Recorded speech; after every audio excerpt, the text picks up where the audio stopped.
Hi, I'm Amy Eisenstein.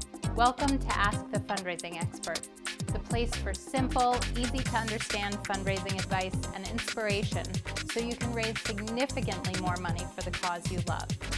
Let's get started. Today's question comes from Kendall, who writes, "My new incoming board chair has agreed to allow me to have a portion of every monthly board meeting to train our board members. My question is, how much time should I allow to do training every month? And where do I begin? I'm concerned that they might only give me 15 minutes. Kendall, you're off to a great start. I would push for 20 to 30 minutes, but 15 is certainly better than nothing. And as your board members discover that your fundraising discussions are productive, engaging, and meaningful, I'm confident that they'll give you more and more time as the year progresses. Remember, the key to successful board training is to have a combination of discussions and interactive activities. It's not about lecturing at people. One way to think about how to use your time in the monthly board meeting is to pose good, open-ended discussion questions to help engage your board members in the conversation. Let me give you an example. Think about a time you've been treated well as a donor. What did the charity do to make you feel good?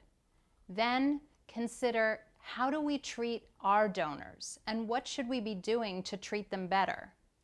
This idea comes from one of my favorite nonprofit books, Train Your Board and Everyone Else to Raise Money. It's by Andrea Kihlstedt and Andy Robinson.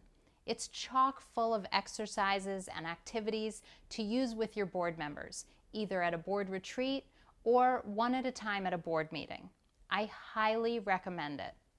For other ideas, you might want to ask your board president and other board members what topics they would be interested in discussing. This will help you come up with some great discussion topics. Let me leave you with this. As a next step, create a calendar of activities or discussions you want to have at each meeting.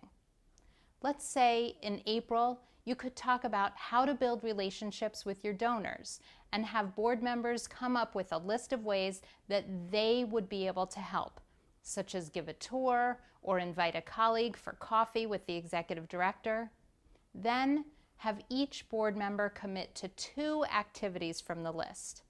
Of course, this calendar isn't set in stone, but will serve as a guide for the year. And then, if you need to change something midstream, you can. I hope that answers your question, Kendall. Now it's your turn to share. I hope you'll join the discussion and help others by leaving a comment below. Did this video inspire you to try something new? Do you have an example or story to share? Do you agree or disagree with today's advice? If so, please let me know in the comments. And if you found this video helpful, be sure to share it with your friends and followers.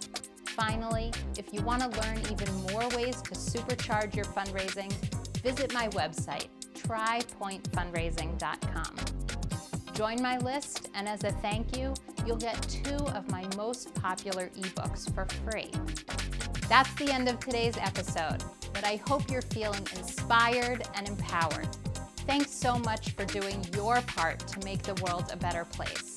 I hope to see you next time on Ask the Fundraising Expert.